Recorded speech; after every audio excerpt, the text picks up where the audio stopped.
Bonjour et bienvenue à tous sur 30 jours pour apprendre After Effects, c'est James et aujourd'hui nous allons parler des vecteurs et de la pixelisation.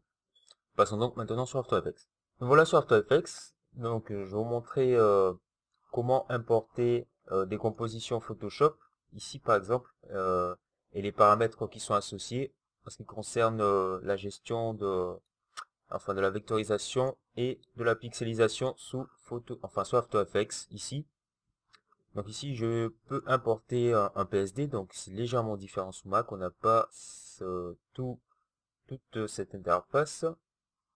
Enfin, c'est similaire quand même. Donc j'ai un fichier PSD.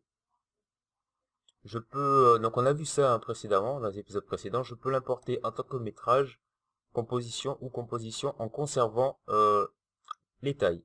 Donc je vais notamment choisir composition en conservant la taille, ici, l'ouvrir. Donc là, ça m'indique, ça me redemande si je veux effectuer encore une composition en conservant les tailles ou un métrage.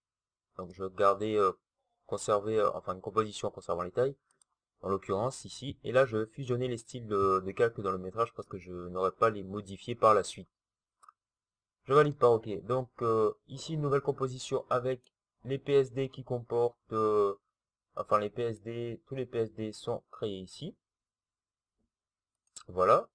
Enfin tous les calques du moins com- qui composent le PSD sont dans un dossier ici et là la composition qui contient le PSD. Donc je n'ai plus qu'à faire glisser cette composition ici.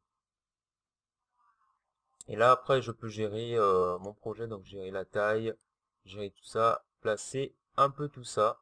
Donc là on peut importer facilement des compositions Photoshop sur After Effects sans trop de problèmes, tranquillement quoi. Ensuite, et même les modifier, donc déplacer des choses. Donc ici en l'occurrence c'est rien. Ah, voilà. Déplacer des choses, etc. etc. Donc étant donné que en fait j'ai la possibilité de redimensionner, donc de créer une composition à la taille. Donc ici la composition elle fait 1500 par 950. Je peux redimensionner assez facilement les compositions sans avoir trop de soucis au niveau de la pixelisation et autres. Voilà. Donc là, on va voir. Donc ici, il s'agissait en fait de la pixelisation, donc avec format enfin Photoshop, PSD quoi. Et là, on va voir, par exemple, avec une image, donc un vecteur en l'occurrence, réalisé sous Illustrator.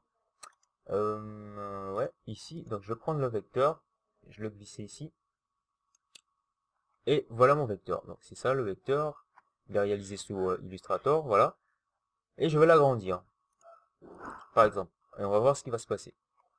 Donc en fait, un vecteur, ce n'est pas composé de pixels, il est composé de plusieurs petits points et il est extensible à l'infini. Donc j'ai fait un tutoriel pour ça. Je vous invite à aller le voir, chercher sur ma chaîne. Donc il s'agit du tutoriel qui parle de la vectorisation d'images et de texte avec Photoshop et Illustrator. Là, je vais agrandir la taille de mon vecteur et là, je vois que c'est pas très net, donc je vois un petit flou, je vois un semblant de pixelisation. C'est pas vraiment de la pixelisation puisque contrairement à ici, en l'occurrence, si je zoome, je verrai des pixels.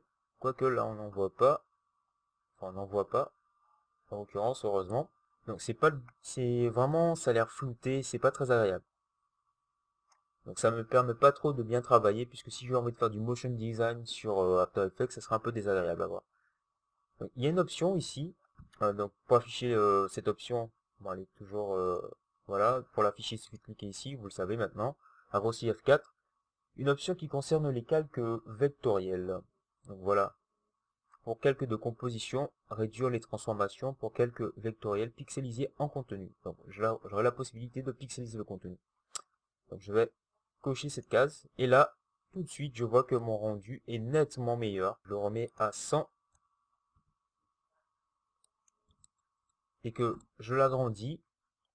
Là, j'ai fait un zoom, mais là, si par exemple, je dézoome et que je l'agrandis, le résultat est nettement meilleur. Donc voilà comment on a la possibilité de pixeliser des calques vectoriels, en l'occurrence, de les rendre beaucoup plus agréables sous After Effects.